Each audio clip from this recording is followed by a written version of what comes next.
जय जय श्री राधे। भक्ति भक्ति भगवंत गुर चतुर्नाम बपुए, इनके पद बंधन किए नाशे बेग्नियने।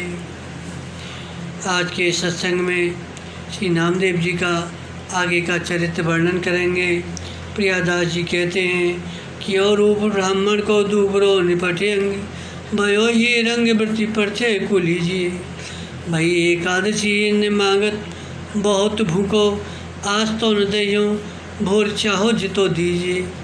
करो हट भारी मिले दोता को सोर पर्यो, समझावे नामदेव या को काह खीजिए। बीते चाम चार मर रहे यो पशार पाम, बाप पे न जाने दया हत्या नहीं छीजिए। एक बार भगवान के मन में ये उमंग उठी कि नामदेव जी की एकादशी व्रत निष्ठा का परिचय लिया जाए। अतः वृद्ध ब्राह्मण रूप धारण करके भगवान गांव के लोगों से पूछते फिरते, अरे भाई यहाँ कोई नामा भगत है, सुनता हूँ वह भूखे दुखी साधु ब्राह्मण की खूब सेवा करते हैं। लोगों ने श्री नामदेव जी का घर दिखा दिया। ये पहुंचकर रट लगाने लगे कि मैं बहुत भूखा हूँ।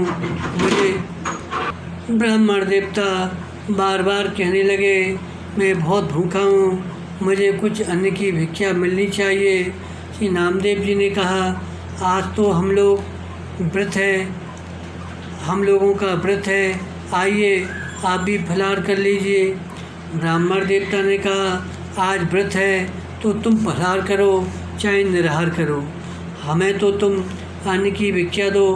नामदेव जी ने हाथ जोड़कर कहा महाराज दूध पी लीजिए। ब्राह्मण बोला कि ये तो मुझे बादी करेगा, गरिष्ठ होता है। तो नामदेव बोले दही पी लीजिए।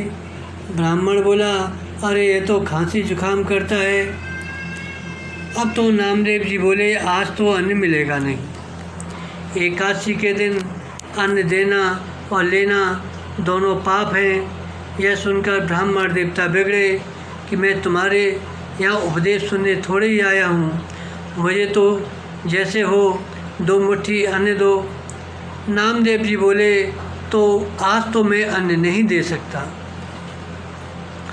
ब्राह्मण बोला तो मैं भी आज तुम्हारे यहाँ से अन्न की भिक्षा लेकर ही जाऊँगा। इस प्रकार दोनों ही अपनी अपनी बात पर डट गए। धीरे धीरे गांव एकत्र हो गया।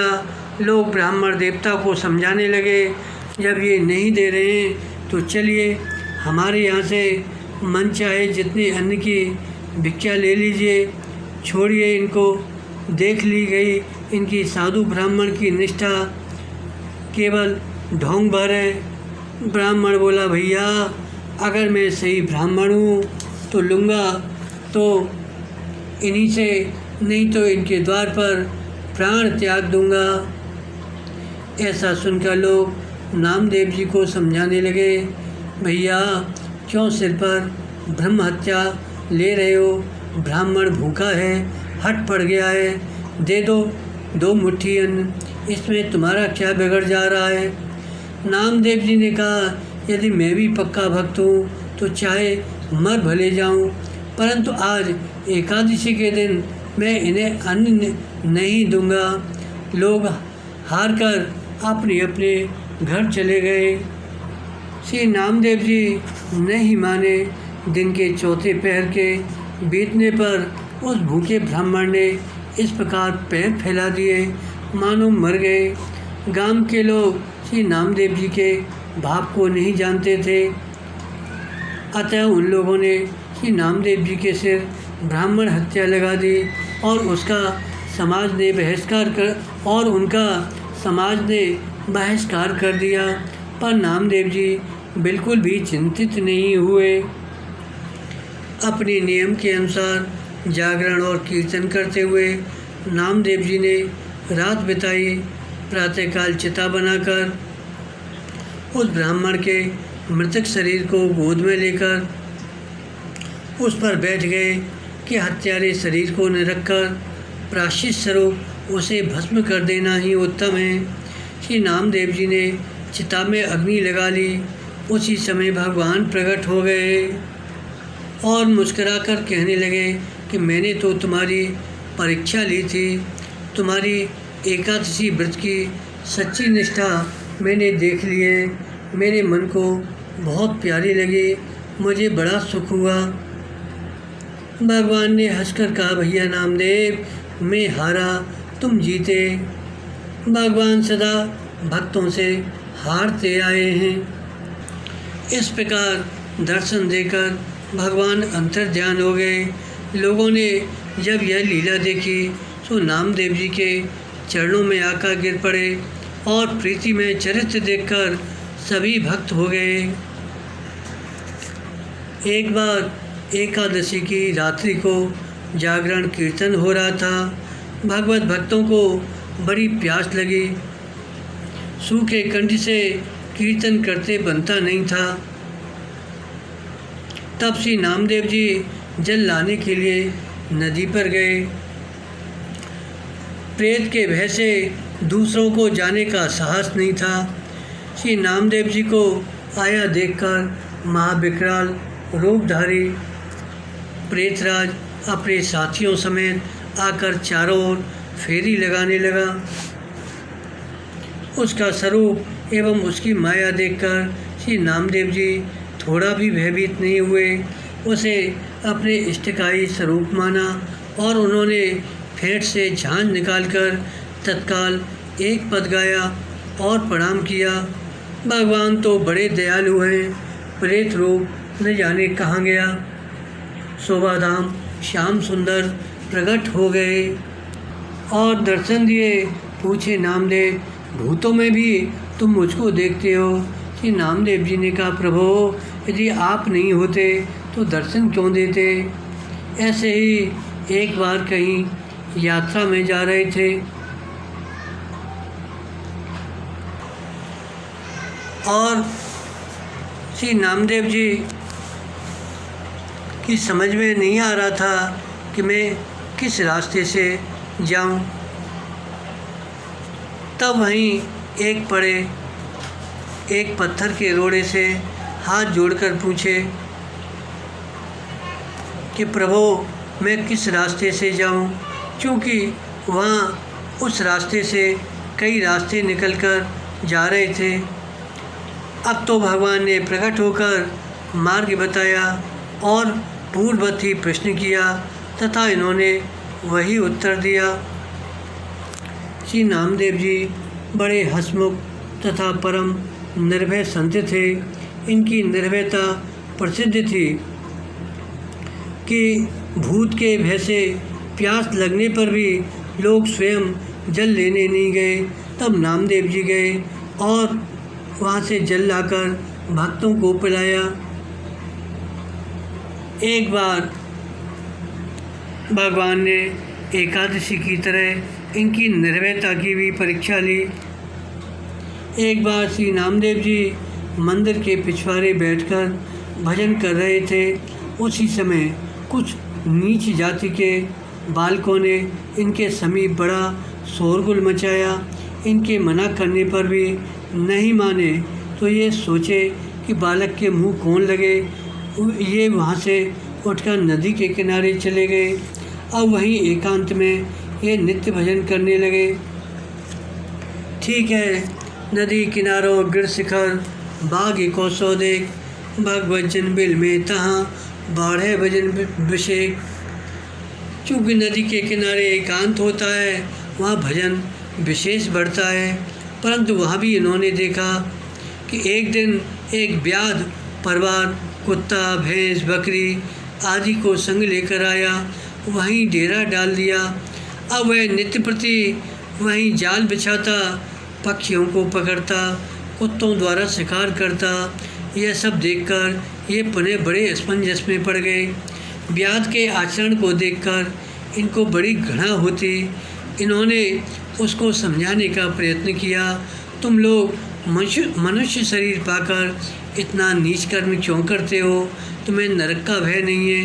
परंतु वह व्याध तो इनके समझाने पर समझना तो दूर रहा, उल्टे बड़ा नाराज हुआ और इन्हें मारने को लपका। उसकी पत्नी व्याधिनी ने ललकारा, मारो उसको, मुझे मनुष्य का मांस खाने की इच्छा है, इसके शरीर का मांस खाऊंगी। हमारी जीविका में यह खलल डालता है। अब तो नामदेव जी डर गए और चिल्ला पड़े, हे भगवान रक्षा करो। इनको भय से कंपित देखकर व्याधिनी शांत हो गए। ये भगवान का नाम लेते हुए प्राण बचाकर वहाँ से भागे। सोचे कि आज प्रभु कृपा से प्राण बच पाया है, नहीं तो ये दुष्ट मार ही डालते।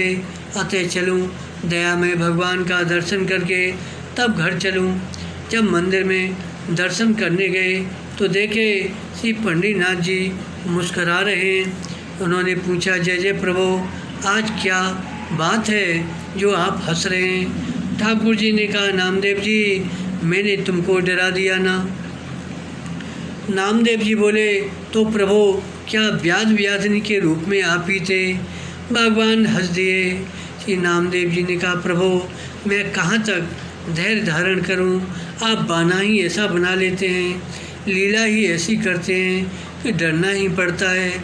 दूसरी बात यह है, डरा भी तो आपसे ही ना, आपसे तो डरता ही हूँ, तभी तो संसार से निर्भय हूँ। श्री नामदेव जी ने पूछा, प्रभु आपने ऐसी लीला क्यों की?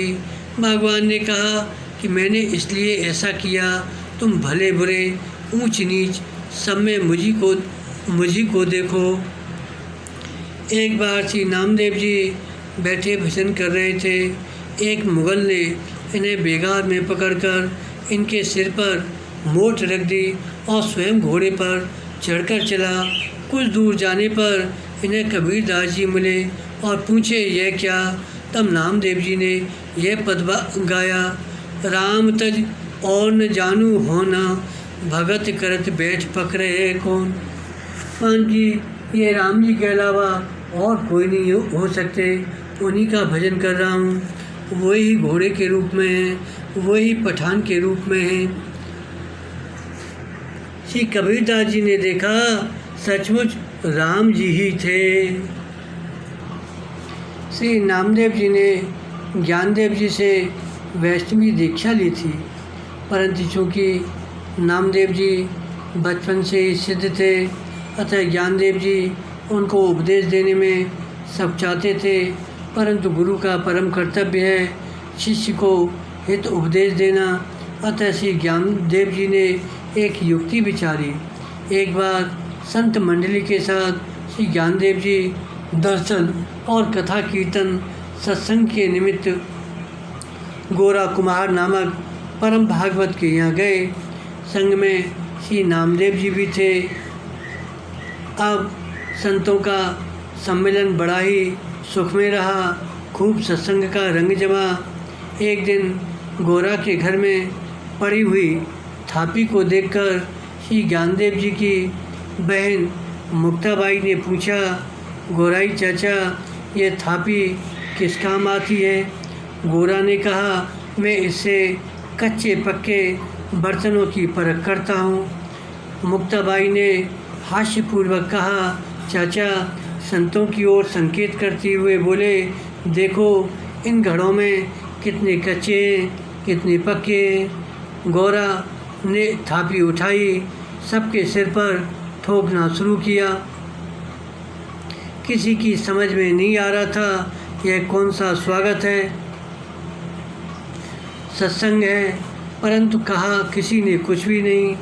जब श्री नामदेव जी का नंबर आया तो ये बिगड़ पड़े, बोले, गोराई तुम संतों का अपराध क्यों करते हो? गोरा ने हंसकर कहा, मुक्ता यह घड़ा कच्चा निकला, यद्यपि इनको श्री विट्ठल भगवान का साक्षात्कार हो गया है, परंतु ज्ञान में ये परिपक्व नहीं है। अपनी कच्चाई सुनकर श्री नामदेव जी मन में बड़े दुखी हुए और सब संतों के बीच में गोरा द्वारा किए गए अपमान की उन्होंने शिकायत पंडितनाथ जी से की। श्री भगवान ने कहा, नामा गौराई ने सत्य ही तो कहा है, तुम किसी सिद्ध गुरु से परपक्ष ज्ञान प्राप्त करके सच्चे संत बन जाओ। देखो, वन के शिवालय में विशोबा नाम के परम संत पड़े हुए हैं, तुम उन्हीं के पास जाकर ज्ञान प्राप्त करो।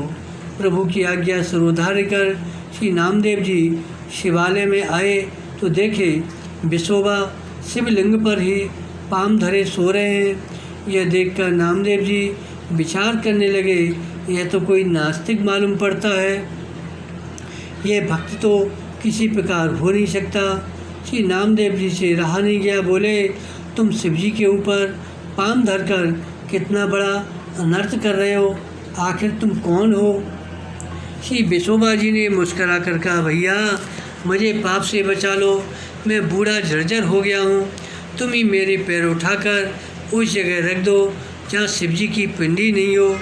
श्री नामदेव जी ने उनके पैर पकड़कर दूसरी जगह रख दिया, परंतु वहाँ भी शिवलिंग प्रकट हो गया। यह जहाँ जहाँ उनके पैर उठाकर रखते वहीं वहीं शिवलिंग प्रकट हो जाता। यह देखकर श्री नामदेव जी को बड़ा आश्चर्य हुआ।